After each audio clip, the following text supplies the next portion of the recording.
Hi guys, I've got a mobility movement, very gentle sort of body work session to go through with you today, guys. And I'm going to ask you to get an extraordinarily specialized bit of equipment out to assist you with what you're doing. So, at the risk of being too fancy, it's a mop.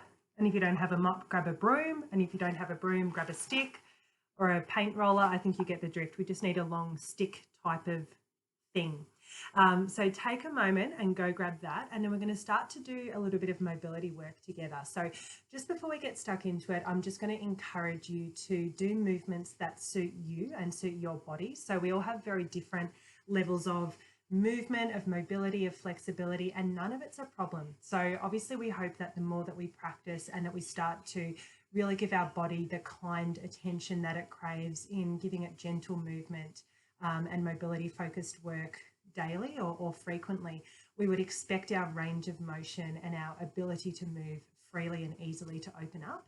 But having said that, for many of us, we feel quite stiff or quite restricted in different ranges of motion, and that's actually not a problem at all. So I'm going to encourage you right from the beginning of our session today to really bring into your movements an attitude of patience and gentleness with your body. So what we never want to do in any of our movements is to be forcing or pushing or kind of getting frustrated with ourselves that we don't have more movement. So let's really approach this with an attitude of gentleness, and we're asking our body essentially if it is willing and if it feels safe enough to give us more movement. And I think you'll find that if you're able to approach these movements with that attitude, your body is going to give you more and more freedom and more movement each time you practice. So I assume that's given you enough time to grab your very specialized equipment. We're going to start with some shoulder circles. So I'm going to do this kneeling down just so you can see me in screen. You may feel more comfortable doing this seated or doing this standing. We're going to have our palms facing away from us. The backs of your hands will be facing towards you. Take your hands to the outside of your chosen piece of equipment. Anchor your shoulders down so we're avoiding hunching up towards our neck. And let's start to do some shoulder circles. Now, I'm going to give you a couple of things I'd love you to focus on here. We're going to keep the elbows straight. What that will mean for many of us is we get to here and that's as far as we go. That's fine.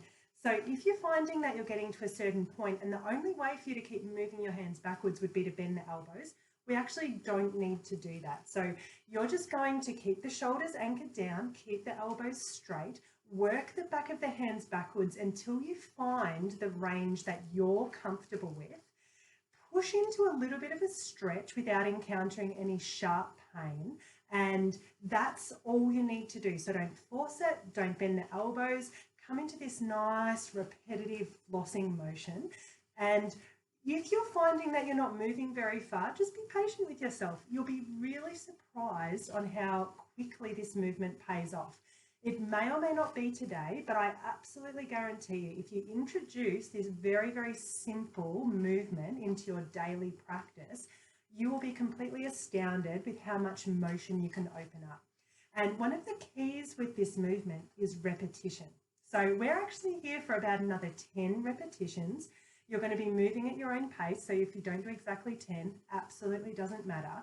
But what we're doing here is just gently moving into the joint of the shoulder itself. Each time we do that in a patient and respectful way, our body's actually going to give us a little bit more movement. And it's giving us more movement in the joint. It's also giving us more movement in the tissues that surround into the joint. So just keep doing what you're doing. Don't stress about the range of motion. Just work to whatever your honest range is. Approach the end of your range with a sense of gentleness, but also curiosity, right? So we're getting curious with our body now. We've been here for a while and we've only got about 5 more of these repetitions to go. So we actually want to have a sense of curiosity. Are we able to move a little more freely than we were at the beginning? Are we feeling just as stiff? Either's fine, just get curious about what you're finding in your body. Make sure the shoulders are still anchored down. Make sure the elbows are still straight. Do 2 more of these in your own sweet time and see if you can bring your attention to noticing what this feels like in the body. And there's no right or wrong answer, just get curious. 1 more round, just be really curious, pay a lot of attention. Awesome. All right. We're sticking with our super fancy bit of equipment. So I'm going to stand up here. We're going to come into what I'm going to call a scarecrow position because we're actually going to lift up our pole. We're going to bring it up and over our shoulders. And I'd love you to make sure that it's down onto your shoulder blades rather than up onto your neck. So if it's on your neck, sometimes they get a bit hunchy. Give yourself heaps of space. Anchor your shoulders down, just like we did in those shoulder circles. Make sure your neck has heaps of space. Stand up, take your feet wide. The feet should be heaps wider than hip width apart here. You can bring your hands across the top of the pole and let's just start to twist.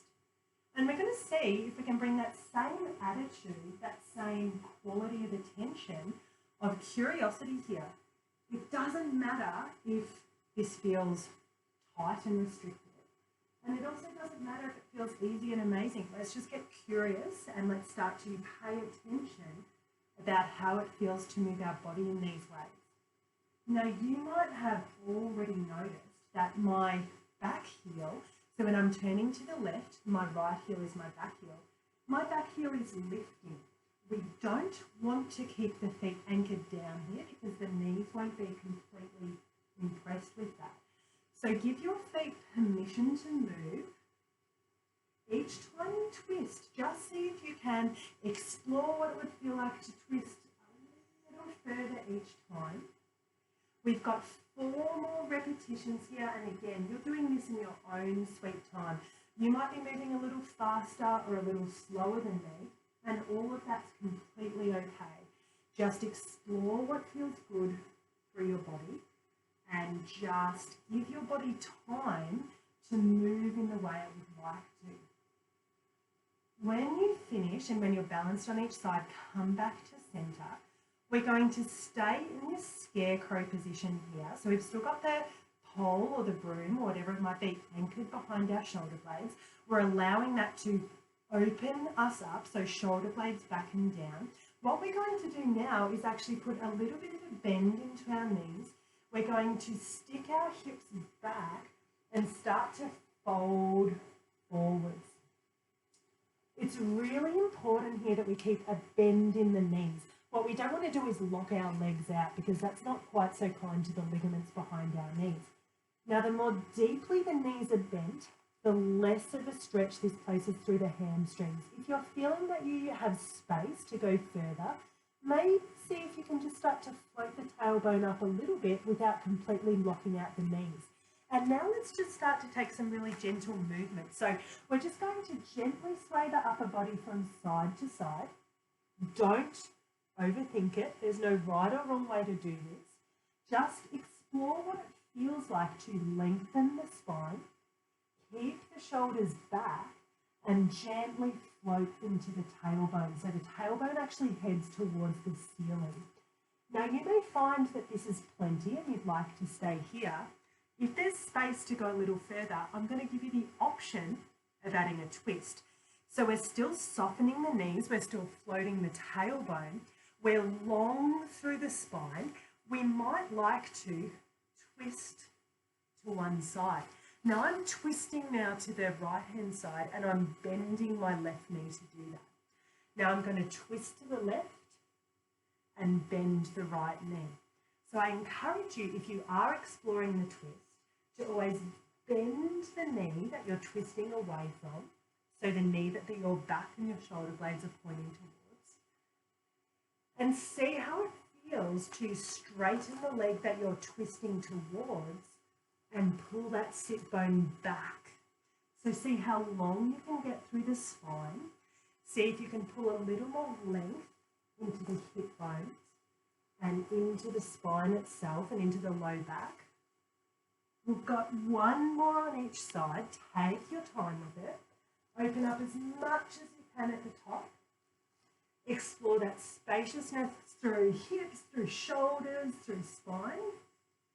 And when you're balanced on either side, we're going to put our fancy broom or mop to one side and come on down to the mat. So hopefully the body's already starting to feel a little warm and a little loved up. We're going to continue to look after our hips here. So we're going to sit down. We've got our hands behind us, fingers face away from us, palms are down. Let's go ahead and take our feet wider than hip width apart. The whole foot is planted on the floor. Really simply, we're going to windscreen wiper our knees from left to right. Now you may find that the knees reach the ground each time you do that. That's cool. You may find it looks more like this for you and that the knees aren't anywhere near the ground. That's okay. We all have a different range of motion. So without trying to force it, again, we come back to that same quality of attention that we're bringing to our movement. Can we be patient? Can we be curious? Can we just explore the amount of space that's available in our body with the attitude of always looking to see if there's just that little bit more without forcing? Now, it's important in this movement that we're keeping our sit bones anchored to the ground, and I'll show you what I mean by that. I could potentially go further if I came and let the hip drive up. That's actually not what I'd like to do here. A higher priority is keeping both sit bones anchored and then just moving as far as I'm able to, and it doesn't matter if that's not far at all. So we're here for a little longer. When it comes to mobility work, our body loves repetition, loves it. Our body will soak it up. So you'll find that what we do in this mobility session and in other sessions that we post, there's quite a lot of repetition, and that's very deliberate. Our nervous system loves it. Our nervous system gets adapted to the movement and is often likely to allow us a little more movement each time. Our joints love it. Our joint capsules love it. Our tissues love it. So rather than holding one amazing stretch one time for a long period, you'll actually find that if you're looking to increase your mobility and flexibility, your body will really thank you if you kind of adopt a patient approach and you're willing to go in for the long haul and just patiently practice a movement over and over again. Your body adapts and responds and just absolutely soaks it up. So do one more on each side or until you feel balanced, and then we'll move on. Awesome. So we're actually going to come into our back and shoulders here. We're going to come onto our hands and knees into what we're going to call a tabletop position. We're going to do what's called a thread the needle position. So we're going to keep our left hand on the mat. We're going to pick up our right hand. We're going to flip our palm, reach the fingers underneath the belly. Keep on reaching, reaching, reaching. So you're twisting now as far as you can. The right shoulder might even reach the mat. And then we're going to untwist. So now we're pulling our right elbow back, push into the left hand, squeeze the shoulder blades, draw the right elbow back, and repeat. Right palm underneath the rib cage, underneath the belly, reach on through, hips are still pulling back, left elbow bends, then start to press into the left hand, right palm draws under the belly, shoulder blades squeeze, right elbow comes back, open the chest.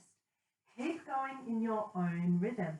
We thread the needle underneath the body, reach, twist through rib cage, pull the sit bones back, pull the tailbone back, and undo.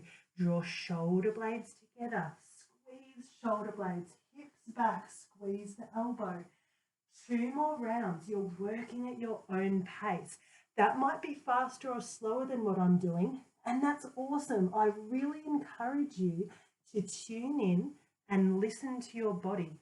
Your body has so much wisdom and so much information for you. It's just that all of us are not so good at listening to it sometimes. So if your body wants to go fast or slow, listen to that and really tune into those sensations. Whenever you've finished that second round, we're going to come back through our tabletop pose. You might just want to wiggle through the shoulder blades without overthinking it. And we're going to see how that feels on the other side. So the right hand stays down now. Left hand picks up. We're going to do the same thing. We're going to flip our left palm. We're going to reach it through and away from us. Reach as far as you can. The left shoulder may reach the mat or it may not. Then push into the right hand. Come on up, squeeze shoulder blades and open through the chest. Keep repeating that in a rhythmic movement. As you twist through, right elbow can bend, hips are pulling back, And what you might have already found is that this might feel super different to the other side. It might not, but for most of us, one side of the shoulders, one side of the chest often feels much more open or much more restricted than the other side. So that's not a problem. It's just something to get curious about. Move at a pace where you feel that you can stay connected to the movement. You feel that you can stay connected to the body and connected to the breath. And let's start to get that curious element again. So bring that attention of curiosity, that quality of curiosity to the way you're moving. Does this side feel different? Does it feel the same? Are you opening up more movement, or does the body feel stuck? And it doesn't matter what the answer is. It's just really interesting to notice. Last round here, do it in your own good time. Reach on through, pivot and twist through the ribs. And one last squeeze of the shoulder blades in your own time. Really nice. We're going to look after the hips again here, coming back down further through the body. Coming into a cross-legged position. We're going to have the right leg at the front. For some of us, that will feel very natural. For some of us, that will feel super weird. So if we're used to sitting with the left leg at the front, having the right leg at the front might feel quite odd. Go with it. We're going to end up doing both sides. For some of us, this will feel very easy. For some of us, this will feel like a huge stretch. If this is too much through the knees or through the hips, I'm going to encourage you to take some cushions or a pillow and just bring it underneath the sit bones to give yourself a little bit more space. If you have the space to do so, and if it feels okay, what I'm going to ask you to do is just start to lean the chest forwards, bring the fingertips onto the floor, and we're just going to walk those fingertips forwards as far as we can. It doesn't matter how far you go. This might be enough for many of us. For some of us, we'll feel that we can lean all the way forwards, and it actually doesn't matter the shape that we end up in. It matters how it feels, and it matters with the quality of care and attention that we're giving to our body. Take a moment to let your hips settle in there. Now you're going to choose here whether it feels better to move or it feels better to be in stillness. If you move, the movements are going to be very simple. It's going to be this undulating, gentle, slow movement through the spine. For some of us, this is going to feel awesome. Some of us will actually feel that we get more out of this stretch by holding still. So it doesn't matter what you choose. Try both and then settle into stillness, or pick a gentle, slow pace for your movement and just keep on going. So we're either moving or we're holding in stillness. If you're moving, I'm going to encourage you to really think about the sides of your low back. Each time you move, can you pull a little more length and encourage a little more space into those pockets of the low back? And you can do that by pulling the opposite sit bone back into the floor. So if you're swaying to the right, pull your left sit bone down. If you're swaying to the left, pull your right sit bone down and just treat it as an experiment. See how it feels. If you're moving, keep moving. If you're holding still, I've got an experiment for you to try too. See how it feels to allow the chin to curl into the chest and allow your head to be very heavy. For some of us, that will actually feel quite intense. If that's too much, come on out of it. But if that feels like the good type of intensity, then stick with it. For some of us, doing that stretch through the back of the neck will feel a little nervy, and that's okay. We've only got 10 more seconds, whether you're in movement or whether you're in stillness, just stick with it. You're doing really well. Use your breath, bring that quality of curiosity and patience to what you're doing, and we'll take one last round of breath here. Beautiful, guys. We're going to come up to a seat now. Now we'll be back into the opposite cross-leg position. So we've had our right leg forwards this time. We'll be back on the other side. In the meantime, we're going to come into our hip flexor movement. So we're still going to have our right leg forwards. Our left leg will come back and we're coming into a high kneel position. My left knee is on the ground, my right foot is forwards and on the ground. If you find that balance is a struggle here, just pick up whatever stick you are using, have it in your left hand, and just use that as something to balance onto. Coming into a hip flexor stretch, what we're going to do is tuck our tail feathers strongly between our legs, lengthen through the hip flexor, squeeze the left glute, and then gently work on really sort of tucking the hips under. That should feel quite strong through the leg.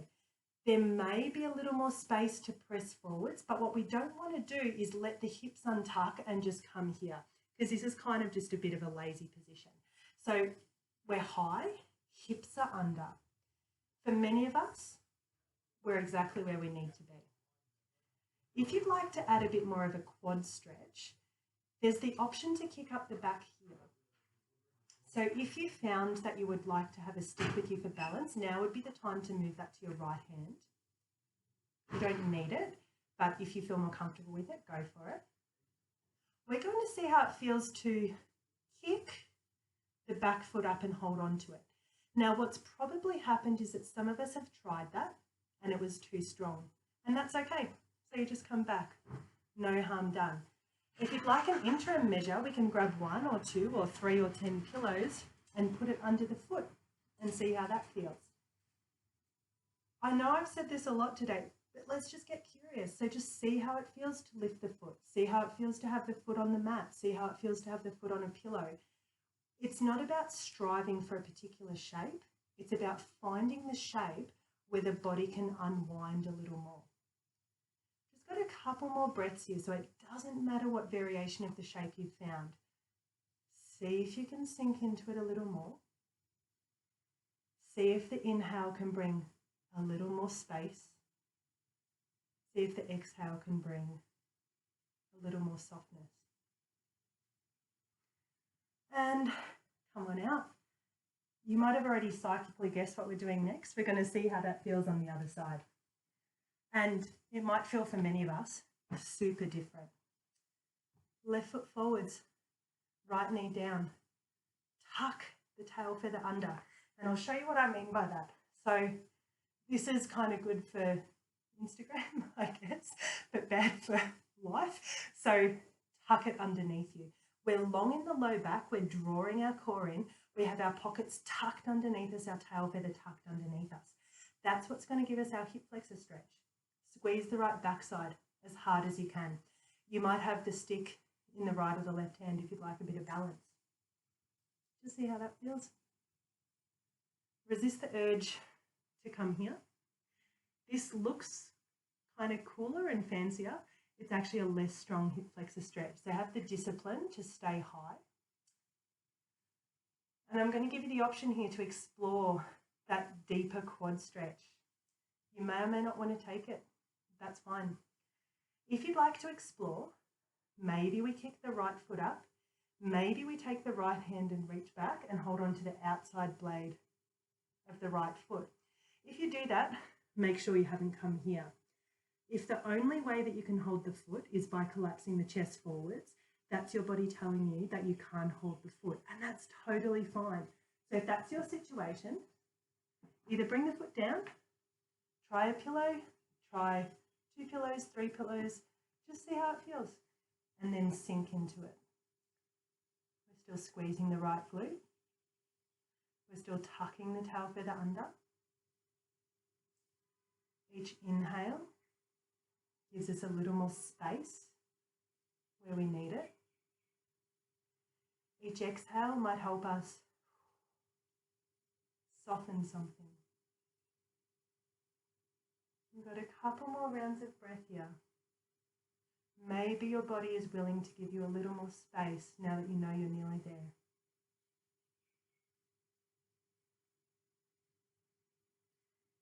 Finish the next round of breath in your own pace. Don't rush it. Come on out when you're ready. We're coming back to a cross-legged position. This time, as promised, we're switching over. Our left leg will be in front.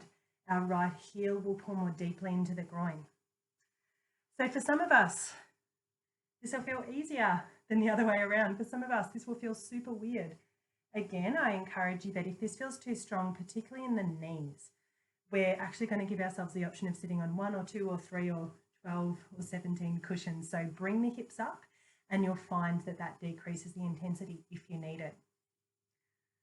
Moving into a similar stretch that we did on the other side, we're going to anchor our sit bones down. We're going to walk our fingertips forwards. We're lengthening our vertebrae away from our sacrum. And I'm going to give you the same choice I gave you on the other side. We might hold in stillness, drawing our fingertips forwards, anchoring our sit bones, and exploring that sense of length through the spine and hips. Some of us will find that actually our bodies want to move. If we're moving, move gently in terms of pace. We don't want to rush. Our bodies do not respond well to quick rushing movements when we're trying to increase our mobility. When we move too quickly, our bodies actually perceive that as a threat to the security and integrity of our tissues and of our joints, and they'll often just tighten up against that. When we're asking our body to explore ranges of motion that it's not used to inhabiting, slow and gentle, and with an element of patience and repetition, is what our body will respond to.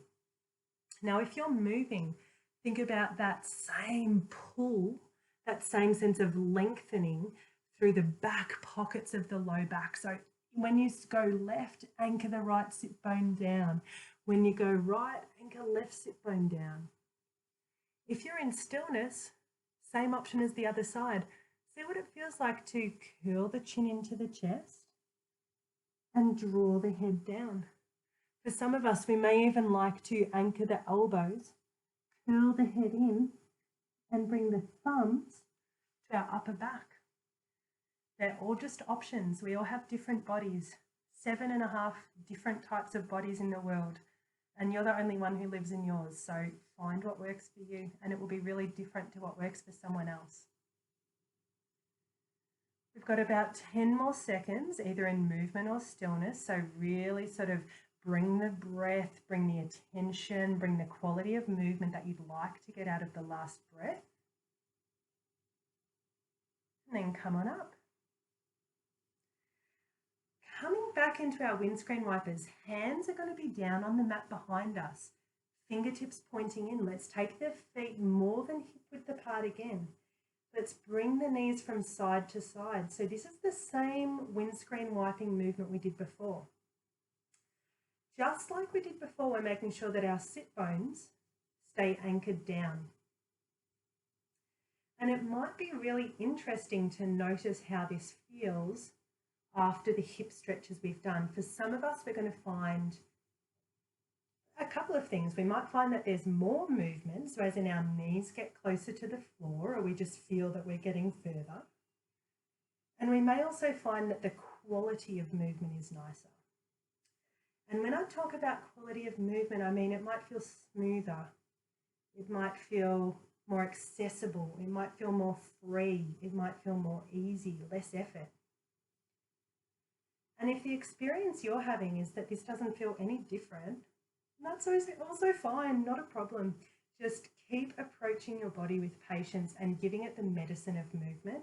And I guarantee you'll be absolutely delighted with what your body is willing to do for you. We'll do one more movement on each side, or until you're balanced. When you've done your final windscreen wiper, come on up. Now we're going to come into what's called a yogi squat. For some of us, this will feel like an awesome shape that is really accessible and just feels like joy in our body. For some of us, this is going to feel like too much. So I'm going to give you options either way. Now, a yogi squat, if this movement feels good for us, looks like this. Feet are wider than our hips. Toes point slightly outwards, maybe up to 45 degrees out. Hands to the center of the chest, elbows to the inside of the knees, and this is our yogi squat here. Sit bones are pointing to earth, chest is lifting. From a sideways position, it looks like this. So it's not this. Chest up, shoulder blades squeeze, sit bones to earth.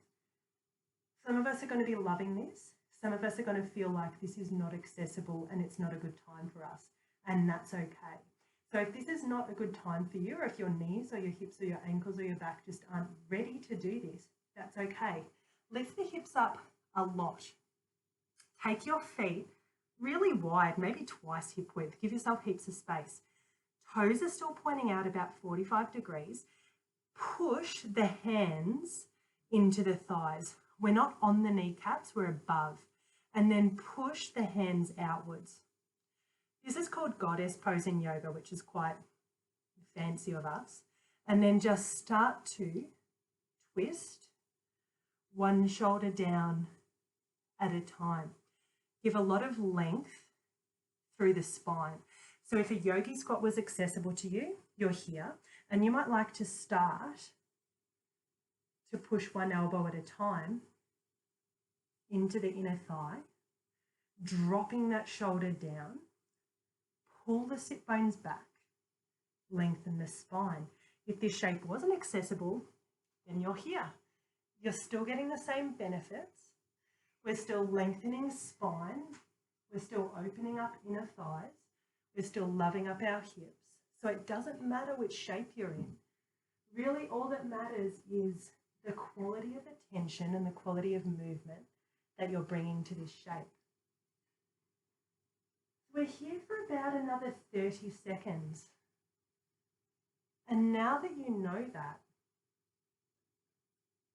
you can decide what you'd like to bring in to these last 30 seconds and what you'd like to get out of these last 30 seconds. So use your breath, pay attention, see how this feels for your body, be playful, be curious, be patient, and just see what happens. Got about another 10 seconds to go.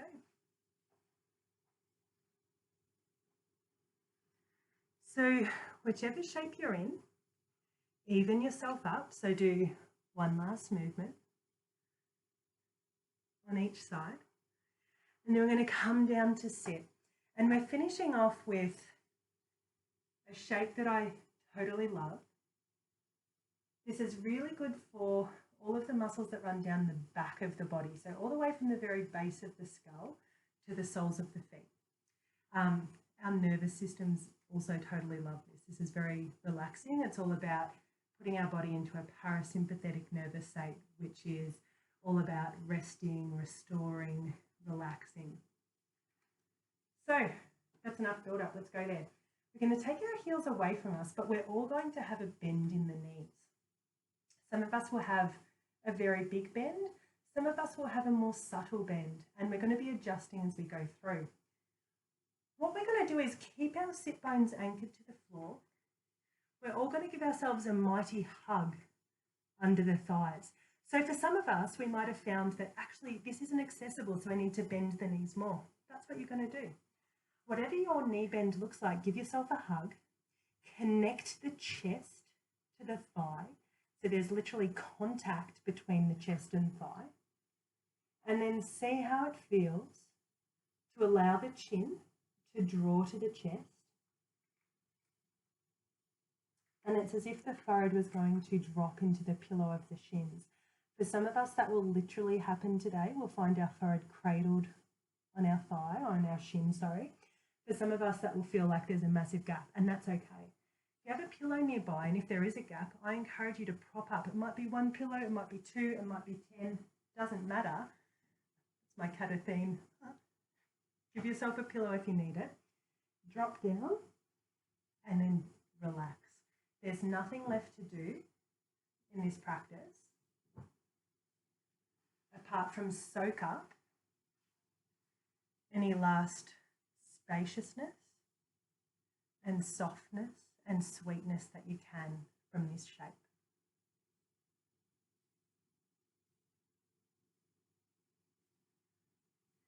The breath is there to help. Each time you breathe in, there might be a little bit more space. Each time you breathe out, there might be a little more softness.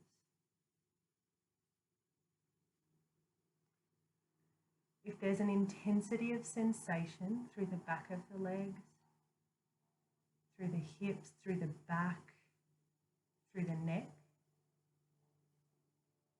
use your discernment to work out for yourself whether that is good or bad sensation. If there is sharp pain, if there is pain at all, we know that we soften away and back off. And if there's an intensity of a stretch, then we know that we might really love to breathe into that and give our body permission to explore a new range of motion and a new set of spaciousness.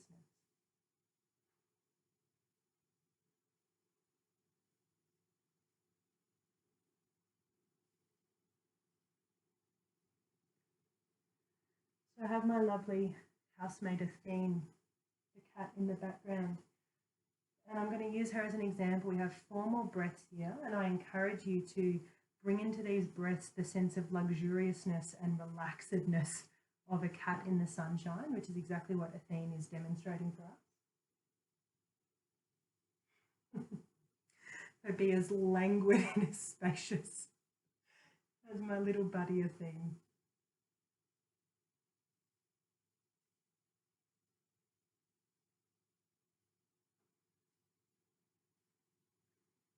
Now, when you finish that 4th round of breath, and we'll all do that in a different time because we all breathe at a different rhythm, you can decide whether you would like to stay where you are for a little longer or whether that is enough for your mobility session today.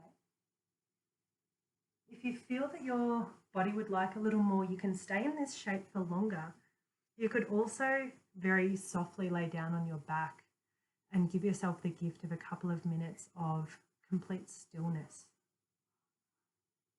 and just allowing your body to breathe naturally. If you feel that you have soaked up what you need and you're ready to get up and get back into your day or into your evening and keep moving, that's also fine. So whether you're sliding into a little rest from here or whether you're up and at 'em, I would like to say thank you so much for practicing with me. And thank you for looking after your bodies. It's actually such a beautiful thing that we can all do for ourselves, is to explore our shapes that we can make with our body with a sense of curiosity, with a sense of patience, with a sense of gentleness, and with that real sense of taking care of these beautiful bodies that we have all been loaned from the universe. So if you have chosen to do that with me today, then give yourself a moment just to be grateful for yourself. It's a really beautiful thing to do for yourself. Thank you so much, everyone. Be well and be happy. Take care of yourselves, take care of each other.